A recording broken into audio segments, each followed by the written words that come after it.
There are moments in life where the world seems still, yet something inside us begins to move. The final days of July, they don't just mark the end of a month. They reveal something much deeper. A silence, a truth, and a warning we often ignore. Today, I ask you to stop, breathe, and listen not to me, but to what this final week is trying to tell you. Some people don't die in winter. They die in July. Quietly, emotionally, spiritually, and no one notices because the sun is still shining. The final week of July carries a weight that often goes unnoticed. It arrives quietly, hidden beneath summer skies and golden light. Most people remain unaware of its presence because it doesn't scream. It whispers. This time of year, as days begin to subtly shorten and the novelty of summer fades, something internal begins to stir in many of us.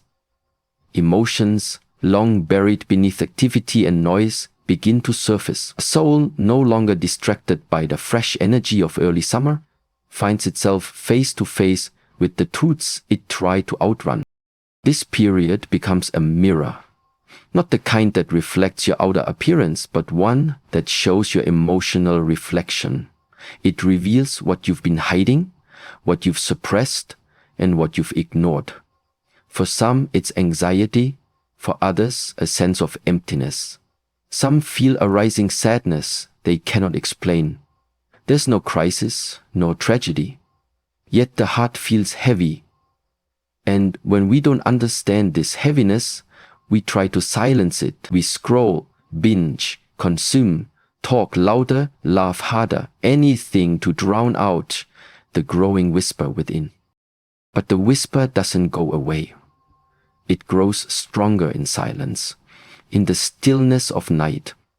In the quiet moments when we pause, it returns. It says things we don't want to hear. You are exhausted. You're avoiding your truth.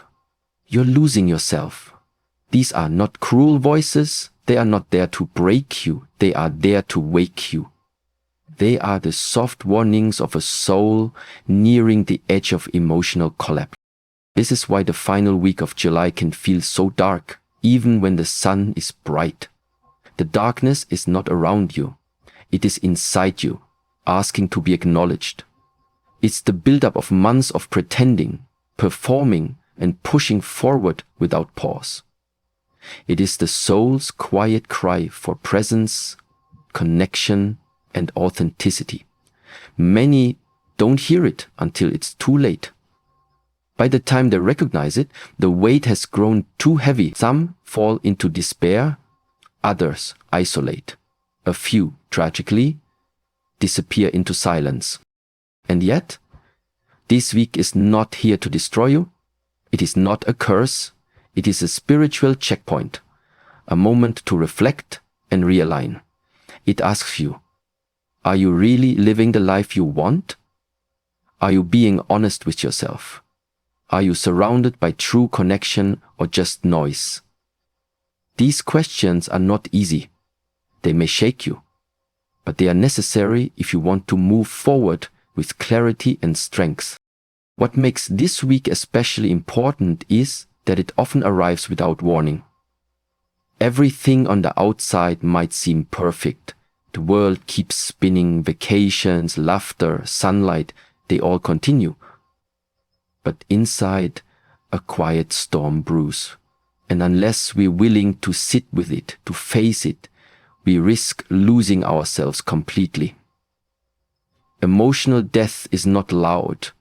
It happens slowly, invisibly, often disguised as routine, numbness, or success. That is why awareness is essential. You must look beyond the surface, in yourself and in others. Notice who has gone quiet. Notice who's overperforming their happiness. And most importantly, notice your own heart. Is it speaking to you?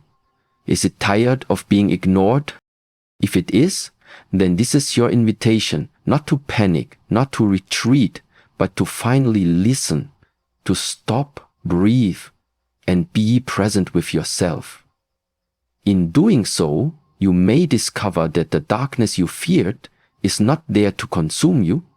It is there to guide you back to the light. In today's world, we are constantly in motion. We chase goals, distractions, validation, and the illusion of progress. Our schedules are packed, our attention fragmented, and our minds rarely at rest. This obsession with forward momentum becomes our default state. We associate movement with purpose, productivity with worth, and noise with life. But what happens when the very thing we rely on to feel alive, activity, begins to suffocate the soul? That is the hidden danger, especially in times like the final week of July, when the inner world becomes louder, but we continue to drown it out with external motion. The truth is, constant movement can become a form of escape. We keep moving not because we are free, but because we are afraid of stopping. What will we find if we pause long enough to feel? What memories might surface? What truths might confront us? These are the questions we don't want to face.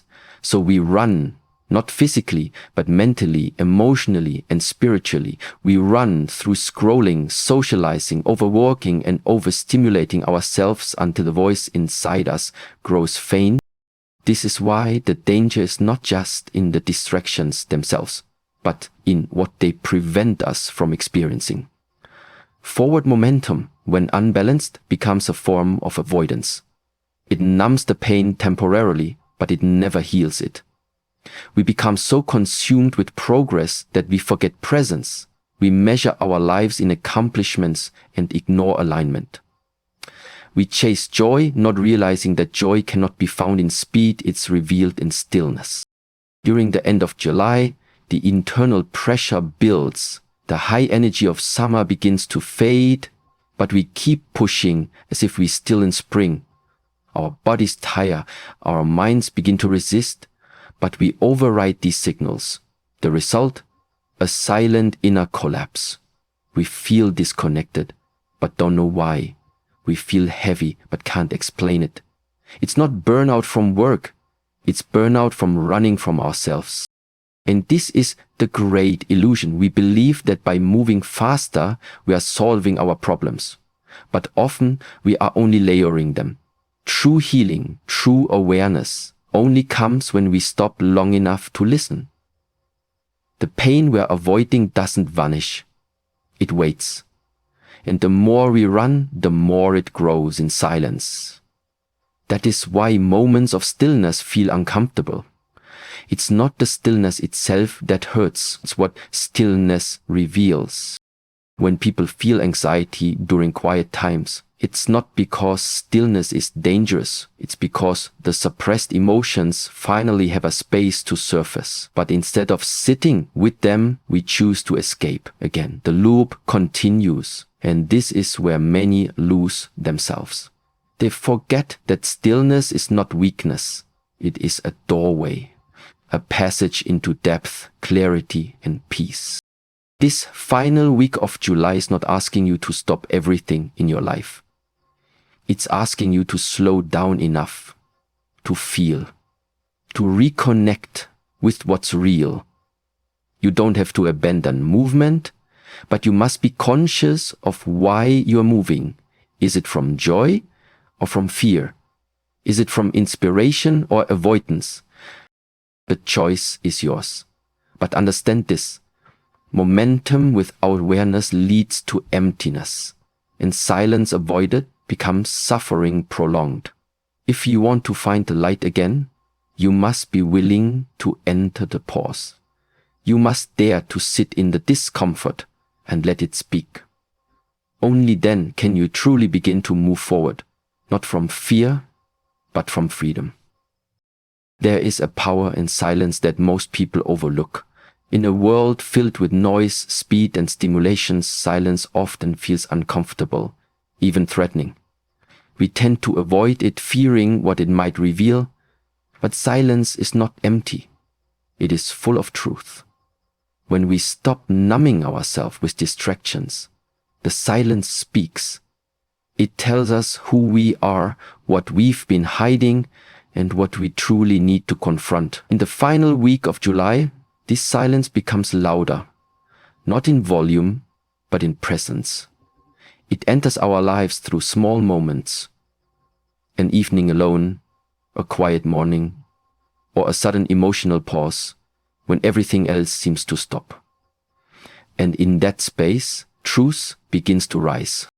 Many people live without ever facing their internal reality. They spend years avoiding emotions, covering pain with performance, and denying themselves the chance to be still. But truth cannot be silenced forever. It waits patiently beneath the surface, building strength until it finds a way to emerge. And when it does, it often feels like a breakdown, a moment of crisis or an unexplained sadness. But in truth, it is not destruction, it is revelation. What we call breaking down is often just truth breaking through. The reason silence is so uncomfortable is because it removes all distractions. It leaves us alone with ourselves. No filters, no roles to play, no expectations to meet. Just us, as we are. That kind of honesty can be terrifying. It reveals what we've tried to forget, regrets, fears, disappointments, and the dreams we abandoned. But this revelation is not punishment. It is the beginning of freedom, because you cannot change what you refuse to see, and you cannot heal what you will not acknowledge. In silence, we are given the rare opportunity to reconnect with our core. We remember what truly matters, not what we've been told to value, but what our soul actually longs for. We recognize where we've compromised ourselves, where we've betrayed our truth for acceptance, where we've worn masks just to survive. These realizations may sting, but they are necessary. Pain is not the enemy. Unawareness is. When we allow silence to guide us, we begin to see our life with new clarity. This process is not easy. It requires courage to sit with your own thoughts, to face your own darkness, and to stop blaming the outside world for your inner state. It demands that you take responsibility, not in a harsh, guilt-ridden way, but with compassion. You realize that you are the author of your inner world. That realization is both humbling and empowering, because it means you can begin again, you can change. You can align your outer life with your inner truth. But it starts with listening. Listening not just with your ears, but with your entire being. Listening to your fatigue, to your anger, to your sadness, and even your joy. These are messages. They are not random. They are precise signals from your deeper self, and the only way to understand them is through presence. The last week of July brings an invitation to pause, to reflect, and to return to what's real.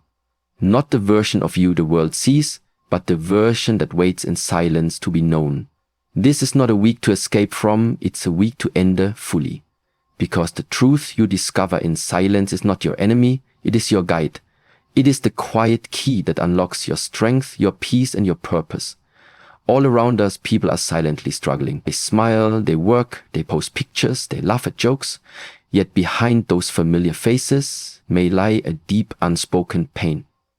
One of the greatest illusions of modern life is that what we see on the surface reflects the truth, but often the loudest laughter hides the deepest wounds. The most energetic presence masks the most exhausted soul. And the ones who seem the strongest may be carrying the heaviest burdens of all. This becomes especially visible during periods like the final week of July, when internal tension reaches its peak. It's a time when emotional pressure accumulated from months of suppression, finds cracks through which to escape. People don't always show their suffering in obvious ways. Instead, they overcompensate, becoming more social, more active, more presentable. Not because they're well, but because they're afraid that if they slow down, they'll fall apart. We live in a culture that rewards the mask. If you keep showing up, if you keep performing, if you don't talk about your pain, you're praised for being strong. But this kind of strength is brittle. It is strength without roots. It only lasts until something small, a moment of quiet, a word, a memory, causes everything to collapse. The tragedy is that many people break not because they're weak, but because they've been strong for too long, without rest, without support, and without space to just be human. That's why awareness is so vital, not only for yourself, but for those around you. Too often we miss the signs. A friend starts canceling plans, a family member becomes unusually silent, a co-worker who always carries the mood suddenly becomes distant. These are not always coincidences. They may be signals, subtle yet significant. But we can only notice them if we slow down, if we begin to truly observe and connect instead of merely interacting on the surface. Real connection isn't found in constant communication. It's found in meaningful presence. It's asking someone, "How are you really?" and being ready to listen to the answer without judgment, without trying to fix it, without rushing. Sometimes what someone needs is not a solution, but space, a moment to be seen without the need to perform. But before we can offer that to others, we must learn to offer it to ourselves. Are you hiding behind your own smile? Are you posting joy while feeling hollow? Are you constantly active because you're afraid of what will happen if you stop? These are questions only you can answer, and they require honesty, not for punishment, but for healing. The truth is, many of us have learned to function while being emotionally numb. We call it coping, but often it's a quiet form of suffering. The danger isn't in the sadness itself. It's in the silence around it. When no one speaks, when no one asks, when everyone just keeps pretending, that's when the risk becomes deadly. This time of year, especially the final week of July, offers us more than just a shift in the season. It offers a test, but this is not a test of how productive you can be or how much you can accomplish. It is not about strength in the conventional sense. Instead, it is a test of your stillness, your awareness, and your ability to be present with what is. Life, in its most profound form, does not always challenge us with obstacles we can see. Often the true test comes in the quiet moments, when we are alone, when the world is still, and when our inner voice begins to speak. This is the test that many fail, not because they are weak, but because they are unaware that the test is even happening. We have been conditioned to prepare for visible challenges, a difficult task, a deadline, a confrontation. These are things we know how to face. But how do you prepare for the feeling of emptiness that comes for no reason? How do you respond to a wave of sadness that cannot be traced to any event? What do you do when your spirit feels heavy, even though your life looks fine? The answer is not to fight, it is to observe, to sit quietly and allow yourself to feel, without judgment, without resistance. Stillness is not about doing nothing, it is an act of radical attention. In that stillness, you begin to hear what the noise has always drowned out. The fears you've ignored, the grief you've buried, the parts of yourself you've pushed aside just to keep going. These parts of you don't want to sabotage your life. They want to be heard, honored, and reintegrated. Many people are afraid of this kind of stillness because they associate it with pain. But the pain is not caused by the stillness. The pain is already there. Stillness simply reveals it. And once revealed, you can work with it. you can begin to heal. This is why awareness is so powerful. Awareness is not about having all the answers. It is about no longer hiding from the questions. To become aware is to see yourself clearly, not just the parts you like, not just the achievements or the image you present to others. True awareness includes the fear, the doubt, the confusion, the loneliness. And when you are fully aware, something shifts inside. You begin to feel less like a victim of your emotions and more like a compassionate observer. You stop reacting to every feeling and start learning from them instead. This kind of awareness naturally extends to others. You start to notice what you used to overlook. A friend's silence becomes meaningful. A loved one's forced smile becomes a doorway to deeper connection. You no longer take everything at face value because you've learned to see beyond the surface, starting with yourself. This final week of July is not just about endings. It is a sacred pause, a moment between what has been and what is coming. And in that pause, you are given a choice: to escape or to enter, to distract or to listen, to continue the performance or to reclaim your truth. You don't have to solve everything in this week. You don't have to fix yourself or figure out the rest of your life. All that is asked of you is to show up to your breath, to your body, to your present moment, and to be honest about what you find there. That is the test. And passing it doesn't look like success in the outer world. It looks like peace within. A quiet peace born not from perfection, but from presence. Darkness has long been misunderstood. In most minds, it is something to be avoided, feared, or conquered. We associate it with pain, confusion, and despair. But what if the darkness we fear is not our enemy, but our messenger? What if it carries within it not destruction, but a profound invitation to awaken? This is the truth that so many miss during the final week of July, a time when emotional shadows grow longer and inner discomfort intensifies. It is easy to label such feelings as negative, to see them as signs of weakness, of failure. But that discomfort is a signal. It is the soul calling us back home. Every human being carries light and shadow. The light is easy to love. It's the joy, the peace, the clarity. But the shadow is where the truth lives. It is in the shadow that you meet the parts of yourself that are raw, real, and honest. The grief that has gone unspoken. The regret you buried under busyness. The fear you masked with laughter. These are not signs of brokenness. They are reminders that you are alive, fully alive. And to be fully alive means to experience the full range of emotion, not just the pleasant ones. We've been taught to resist pain, to escape discomfort, to hide anything that makes us feel vulnerable. But suppression is not the same as healing. What you resist does not disappear. It waits. It waits until you are still enough, quiet enough, aware enough to finally face it.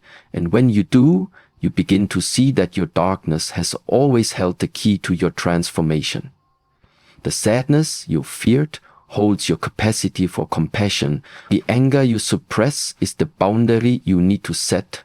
The fear you ignore is the doorway to your courage. This is why the most profound healing often begins in the dark. It is there, in the silence of your own soul, that you begin to see clearly, not with your eyes, but with your awareness. You begin to notice how much energy you've spent avoiding yourself. You begin to feel what you were too busy to feel before. And slowly, gently, the darkness begins to teach you, not through force, but through presence.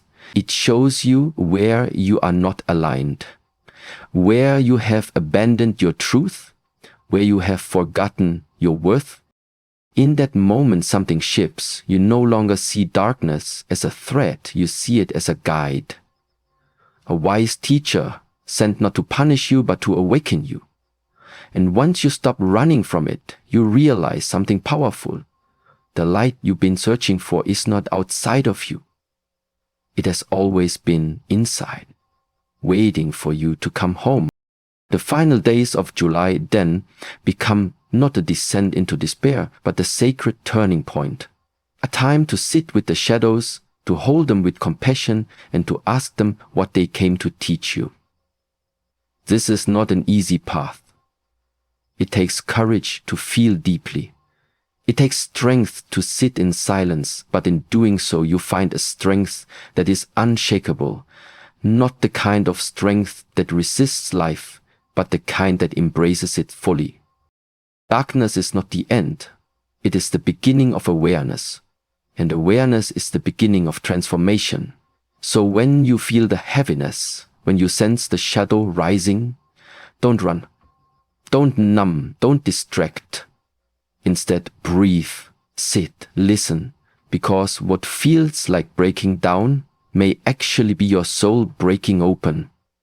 And what you find there in the heart of your own darkness might just be the light you've been searching for all along.